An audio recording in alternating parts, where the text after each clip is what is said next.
Good morning students. आज हमारा new topic start करने जा रहे हैं वेक्टर अलजेब्रा। तो जो साइंस के स्टूडेंट्स हैं उन्हें पता होगा वेक्टर क्या होता है। कॉमर्स के स्टूडेंट्स जो हैं उनको थोड़ा बहुत बता देते हैं हम कि वेक्टर क्या होता है। हमारे पास दो तरह की क्वांटिटीज होती हैं, एक स्केलर और एक वेक्टर। स्केलर क्वांटिटीज वो होती हैं जिसका कुछ मैग्नीट्यूड होता है लेकिन कोई डायरेक्शन नहीं होती, नो डायरेक्शन। बट वेक्टर जो होता है हमारा उसमें मैग्नीट्यूड भी होता है प्लस डायरेक्शन भी होती है। तो उसको हम जिसमें मैग्नीट्यूड के साथ डायरेक्शन भी आ जाए उसको हम क्या बोलते हैं, वेक्टर बोलते हैं। और जिसमें सिर्फ मैग्नीट्यूड हो और कोई डायरेक्शन ना हो उसे हम स्केलर बोलते हैं। जैसे 30 किलोमीटर पर आवर, ये की स्पीड है, इसमें सिर्फ मैग्नीट्यूड है पर लेकिन डायरेक्शन कोई नहीं है। लेकिन इसी में अगर हम ऐड कर दें 30 kilometre per hour to the north, तो हमें डायरेक्शन में मिल गई। अब ये क्या बन गया, वेक्टर बन गया। अगर हम सिंपल लैंग्वेज में देखें कि वेक्टर क्या होता है, अ लाइन सेगमेंट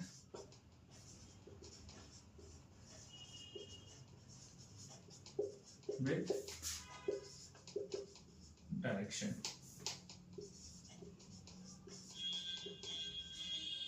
एक लाइन सेगमेंट जिसकी कोई डायरेक्शन है उसको हम क्या बोलते हैं, वेक्टर बोलते हैं।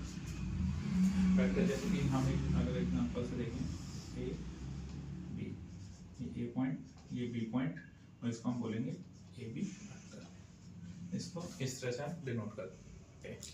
तो यहाँ पे इसको आप नोट कर सकते हो। और हाँ, इसमें एक चीज और ध्यान रखना, ये जो स्टार्टिंग, इसको हम बोलते हैं स्टार्टिंग पॉइंट, मतलब इनिशियल पॉइंट। क्या बोलते हैं बच्चों, इनिशियल पॉइंट। और ये जो होता है इसको बोलते हैं टर्मिनल पॉइंट। ये आप नोट कर लेना। वैसे बेसिकली ऐसा कोई डायरेक्टली क्वेश्चन नहीं आता है कि टर्मिनल पॉइंट क्या होता है, पर लेकिन आपको पता होना चाहिए कि जहां से वेक्टर स्टार्ट होता है उसको इनिशियल पॉइंट बोलते हैं, जहां पे टर्मिनेट होता है उसको टर्मिनेट पॉइंट बोलते हैं। वेक्टर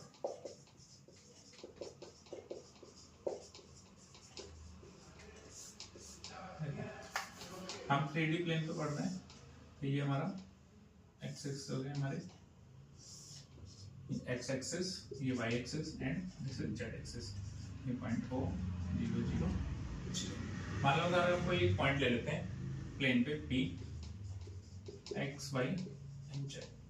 तो अगर यहाँ जो ये हमारा सेंटर ओरिजिन है, ये हमने एक पॉइंट ले लिया P, तो यहाँ से OP जो वेक्टर होगा P,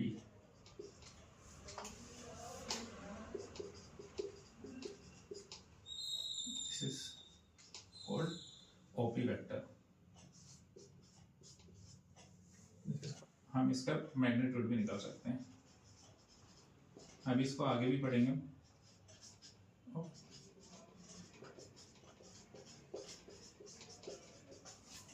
कैसे निकालते हैं, OP वेक्टर का magnitude under root x square plus y square plus z square. ये है कैसे, अगर हम यहाँ पे डिस्टेंस फॉर्मूले का यूज करें बाय यूजिंग डिस्टेंस फॉर्मूला। तो देखो distance formula OP, O point क्या हमारा 0 0 0 एंड P पॉइंट क्या हमारा x y z।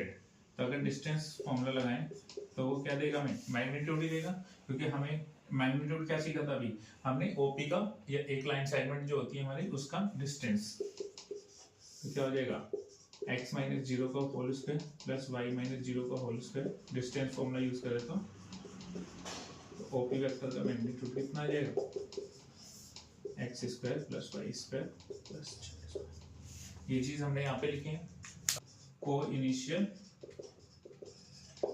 Vectors. Co-initial vectors का मतलब क्या हो गया, जो जिनका स्टार्टिंग पॉइंट इनिशियल पॉइंट क्या हो, सेम हो। जैसे एक वेक्टर ये हो गया, एक वेक्टर ये हो गया, तो इनका ये इनिशियल पॉइंट क्या हो गया, सेम हो गया, ए वेक्टर एंड बी वेक्टर। तो ए बी वेक्टर क्या कहलाएंगे हमारे, को initial vector. vectors having same initial point are called co-initial vectors. उसके second coplanar vector vectors on the same plane.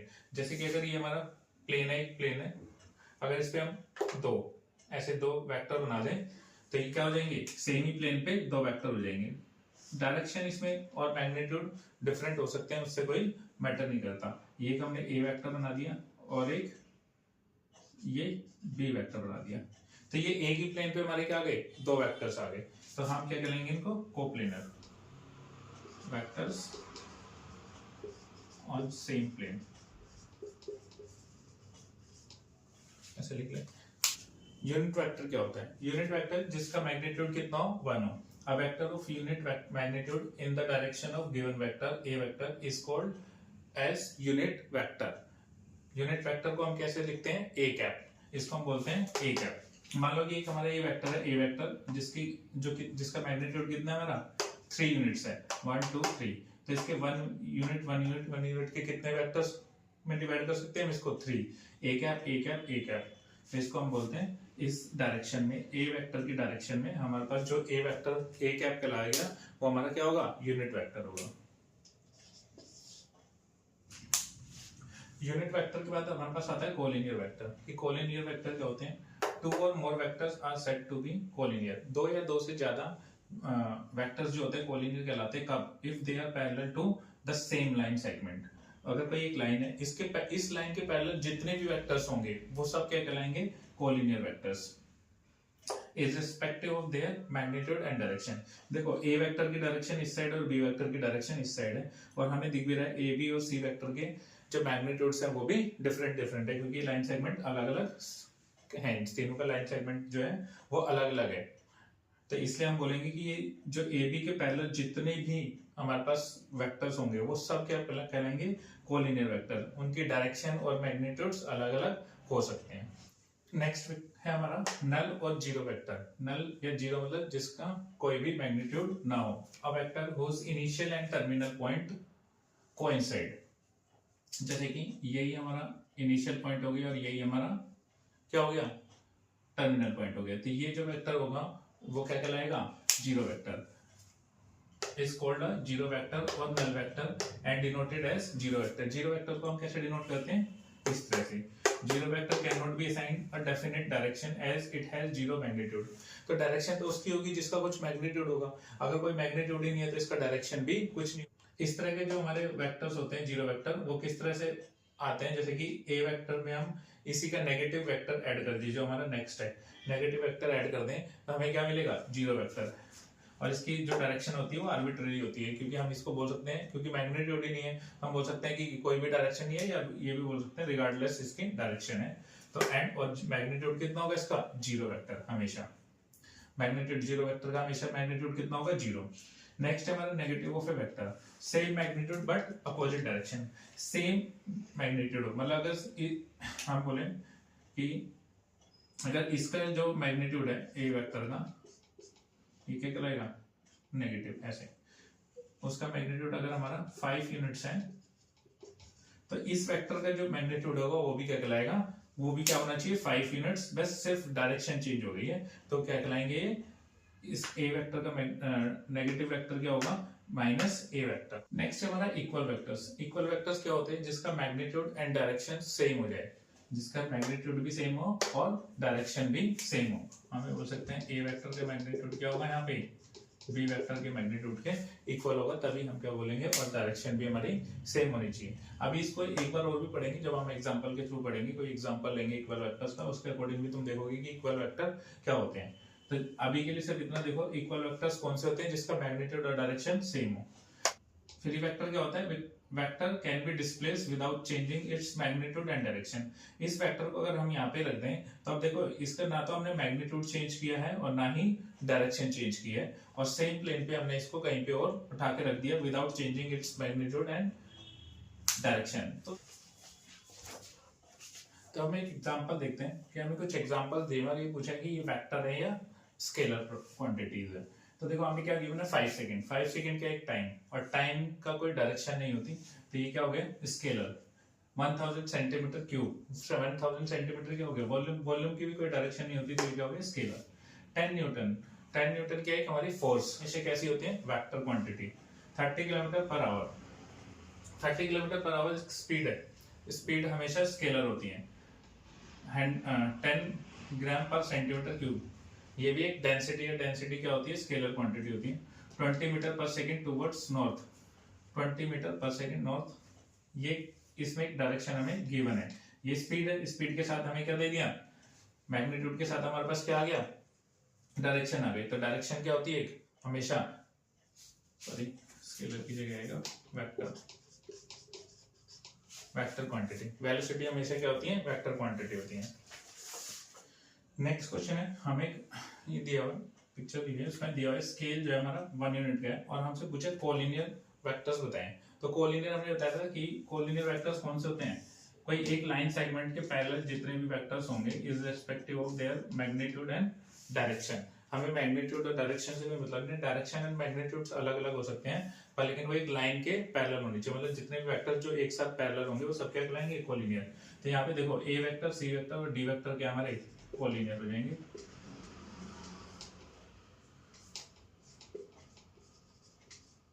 क्योंकि ये सेम एक ही लाइन पे पैरेलल है। इक्वल वेक्टर्स, इक्वल वेक्टर हमें बताया था जिसके क्या हो मैग्नीट्यूड और डायरेक्शन क्या हो सेम हो। तो देखो डायरेक्शन दिस ए और सी वेक्टर की डायरेक्शन सेम है, जबकि बी एंड डी की डायरेक्शन अलग है, और इनका मैग्नीट्यूड भी, इसका 1 2 3 मैग्नीट्यूड है 1 2 3, जबकि ए और सी के मैग्नीट्यूड भी इक्वल है। तो A and C will be equal vectors. Why? Because the magnitude and direction of A and C vectors are same. Co-initial vectors, co-initial vector कौन से बताए थे जिनका initial point same हो। तो देखो इस पॉइंट से एक C वेक्टर जा रहा है, इस पॉइंट से D वेक्टर जा रहा है, उस पॉइंट से B वेक्टर जा रहा है, तो ये तीनों क्या कहलाएंगे B, C and D will be called as co-initial vectors। तो इस एग्जांपल के जो तुम्हें अच्छे से समझ में आया हो कि कोलिनियर क्या होता है, जो सेम एक ही लाइन के पैरेलल जितने भी वेक्टर्स होंगे वो सब कोलिनियर होते हैं। इक्वल वेक्टर्स क्या होते हैं और कोइनिशियल वेक्टर क्या होते हैं। नेक्स्ट एक्सरसाइज पे आते हैं 10.2। एक्सरसाइज 10.2 में अगर हम देखें कि हमें ये बताया पूछा है कि ये स्केलर क्वांटिटी है या वेक्टर क्वांटिटी है। 10 kg क्या है हमारा वेट है, तो ये कैसी क्वांटिटी है scalar. 2 metre north west, direct speed 2 metre हमें क्या दे दी, 2 मीटर क्या हो गया हमारा मैग्नीट्यूड, और नॉर्थ वेस्ट क्या हो गया डायरेक्शन, तो मैग्नीट्यूड के साथ डायरेक्शन आ गई, तो ये क्या हो गया वेक्टर। 40 डिग्री, 40 डिग्री हमारा एक टेम्परेचर है, तो ये कैसी क्वांटिटी होगी स्केलर। 40 वाट, ये भी क्या हो गया हमारा scalar. 10 to the power -19 coulomb, ये भी स्केलर क्वांटिटी। 20 मीटर पर सेकंड स्क्वायर अपवर्ड, डायरेक्शन भी आ गई, ये क्या एक्सेलरेशन, एक्सेलरेशन क्या होता है हमारा वेक्टर। नेक्स्ट क्वेश्चन है हमारा कि हमें ये बताना है ये क्वांटिटीज स्केलर है या वेक्टर है। तो देखो टाइम पीरियड क्या है क्वांटिटी की स्केलर क्वांटिटी, डिस्टेंस क्या होगी स्केलर क्वांटिटी, फोर्स हमारी क्या होते हैं वेक्टर क्वांटिटी, वेलोसिटी भी क्या होती है हमारी vector quantity, work done scalar quantity. फिर हमें ये दिया हुआ कि ये एक हमारा ए वेक्टर है, ये बी वेक्टर, ये सी वेक्टर एंड ये डी वेक्टर। हमें बताना है कोइनिशियल वेक्टर कौन से। कोइनिशियल वेक्टर वो होते हैं जिनके स्टार्टिंग पॉइंट क्या हो, इनिशियल पॉइंट क्या हो सेम हो। तो यही दो वेक्टर है ए एंड डी जिनका इनिशियल पॉइंट सेम है, अदरवाइज किसी का भी नहीं है। A vector and D vector will be called as initial vector. Equal vector, equal vector वो होते हैं जिनका मैग्नीट्यूड भी इक्वल और डायरेक्शन भी सेम हो। तो देखो डी एंड बी वेक्टर की डायरेक्शन सेम है, अदरवाइज सी और ए की वेक्टर की तो डायरेक्शन ही अलग हो गई। तो सिर्फ हमारे कैसे हैं B vector and D vector जिसका मैग्नीट्यूड एंड डायरेक्शन सेम है। Collinear but not equal, collinear वो होते हैं जो एक लाइन के पैरेलल हो। तो देखो ये दोनों वेक्टर भी पैरेलल है, ये दोनों भी वेक्टर पैरेलल है, पर ये दोनों वेक्टर क्या है इक्वल भी है, और हमें क्या चाहिए नॉट इक्वल, क्योंकि इनकी डायरेक्शन भी सेम हो गई। मैग्नीट्यूड से हमें कोई मतलब नहीं होता कोलिनियर में। तो ए और C, A and C vector. Next question है हमारा, हमें ट्रू और फॉल्स बताने हैं। तो बोला हमारा A vector and negative of A vector are collinear. तो ऑब्वियसली बात है हमारे कोलिनियर वेक्टर्स क्या होते हैं, एक लाइन सेगमेंट के पैरेलल जितने भी वेक्टर होते हैं जिनका मैग्नीट्यूड अलग हो, डायरेक्शन अलग हो, उससे हमें कोई मतलब नहीं होता। सिर्फ एक लाइन के पैरेलल जितने भी वेक्टर्स होते हैं सेम लाइन के, वो सब क्या कहलाते हैं, कोलिनियर। तो इसकी डायरेक्शन ही तो अलग है, उससे हमें कोई फर्क नहीं पड़ता। मैग्नीट्यूड, इवन मैग्नीट्यूड भी सेम है, जबकि मैग्नीट्यूड भी अलग होता। अगर यहाँ पे हम -2a कर देते तो भी क्या कहलाते हैं, कोलिनियर कहलाते हैं। तो ये क्या है, true. Two collinear vectors are always equal in magnitude, नहीं ऐसा नहीं होता। ये दोनों वेक्टर्स कोलिनियर है बट लेकिन इनका मैग्नीट्यूड अलग अलग है। तो ये कैसा हो गया, false. Two vectors having same magnitude are collinear. Two vectors जिनका सेम मैग्नीट्यूड हो हमेशा कोलिनियर होते हैं, नहीं। एक वेक्टर ये हो गया ए वेक्टर, और एक वेक्टर ये हो गया बी वेक्टर, जबकि ये एक लाइन के पैरेलल नहीं है, तो ये क्या कहलाएंगे, नहीं, फॉल्स हो जाएगा। मैग्नीट्यूड सेम है पर लेकिन एक लाइन के पैरेलल नहीं है, तो ये कोलिनियर वेक्टर नहीं कहलाएंगे। Two collinear vectors having the same magnitude are equal. Two collinear vectors having the same magnitude, जो दो कोलिनियर वेक्टर्स हैं हैविंग द सेम मैग्नीट्यूड, दो कोलिनियर वेक्टर हैं जिनका मैग्नीट्यूड क्या है, सेम है, आर इक्वल। नहीं, देखो ये दोनों वेक्टर्स कैसे हैं, कोलिनियर है, मैग्नीट्यूड भी इक्वल है पर लेकिन डायरेक्शन अलग है। और इक्वल वेक्टर्स के लिए क्या होना चाहिए, डायरेक्शन भी सेम होनी चाहिए और मैग्नीट्यूड भी सेम होना चाहिए। तो ये भी कैसे हो जाएगा, बस फॉल्स। तो आज के लिए हमने 10.1 एक्सरसाइज का बेसिक पढ़ा और 10.1 के क्वेश्चंस करें। होप आपको समझ में आया होगा, और जो नहीं समझ में आया वो आप कमेंट करके या मुझे व्हाट्सएप करके आप पूछ सकते हैं, और इसको कॉपी में नोट कर लीजिएगा। Thank you.